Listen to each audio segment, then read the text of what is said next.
الرحمن الرحيم، والصلاة والسلام على أشرف المرسلين سيدنا محمد صلى الله عليه وسلم.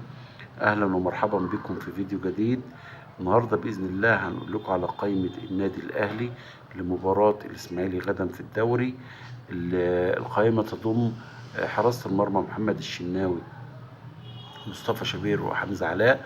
خط الدفاع خالد عبد الفتاح، رامي ربيعة، وأكرم توفيق، وأشرف داري، ومحمد هاني، وكريم الدبيس.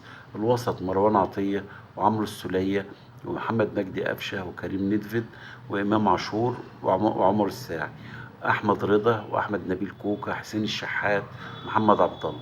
خط الهجوم وسام أبو علي وجرادي شار.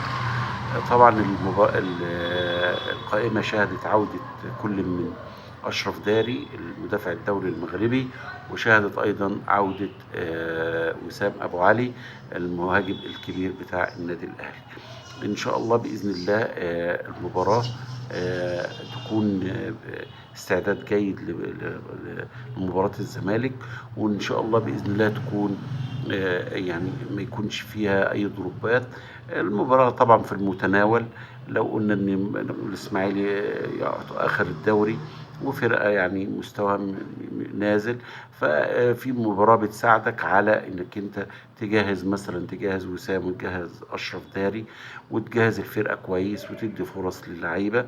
فأنت إن شاء الله بإذن الله مباراة تكون في المتناول. توقعي للتشكيل إن شاء الله هيبقى محمد الشناوي حراسة المرمى. خط الدفاع محمد هاني، رامي ربيعة. هو احتمال اتنين، يا خالد عبد الفتاح لا إما أشرف داري، وكريم الدبيس باك شمال. خط الوسط مروان عطية، عمرو السولية، محمد مجدي قفشة. خط الهجوم إمام عاشور، حسين الشحات، جرادي شار.